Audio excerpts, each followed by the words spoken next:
excited to be here with you at RIC 2024. How are you finding it?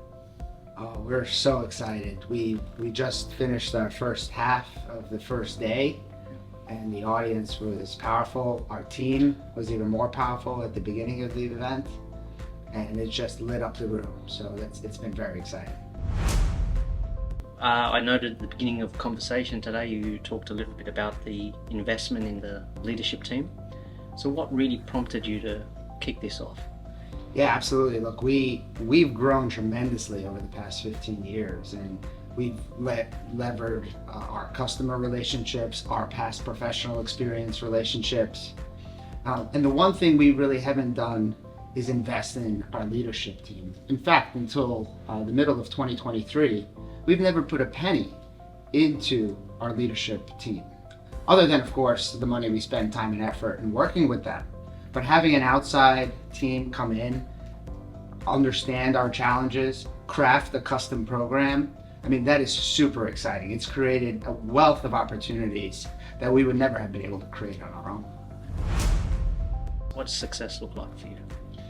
The first area we're seeing success is people's happiness at work, and not just in leaders, but in the team around them. We're able to almost instantaneously manage stress, burnout, and control outside factors that might slow down our business. Sure, at the end of the day, we would like a more profitable and more quickly growing business, but that's not done without the people.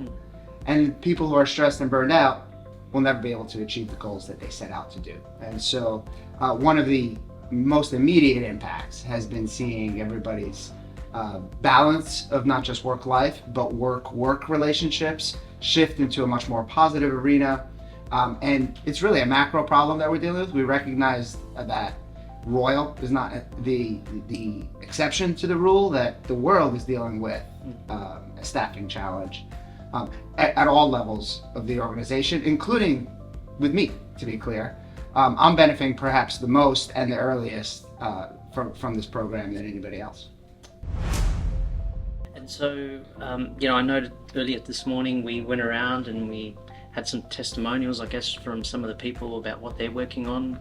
What's touched your heart the most from what you've heard this morning from your team?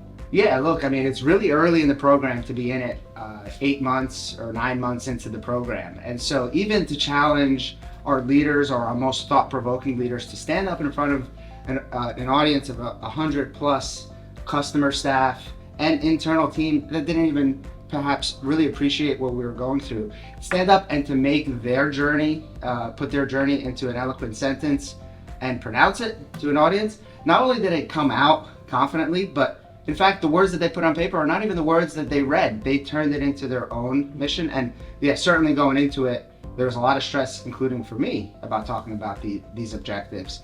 But what immediately happened in that room, in that moment, is our team was able to read into what they're doing in a way that perhaps they wouldn't have been able to if they didn't put themselves in front of the audience. And so what would be your single most piece of advice for someone who's maybe not necessarily or unsure of, is this for me, they're not sure what to do, they know they've got some of these cultural challenges maybe going on in the business? What would your advice be? You could always do better. I've grew up as a Christian. I've been married to my wife for the better part of 11 years.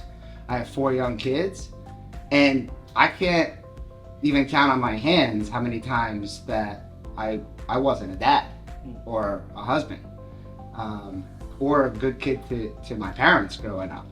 And so no matter how well they might look at me today and what I've accomplished, that doesn't mean that the journey to get here has been perfect. And so I think that the most important outcome for organizations maybe deciding to get in to executive coaching or management leadership or culture programs is first an understanding that not everybody's perfect, and everybody, however, is perfect in the moment.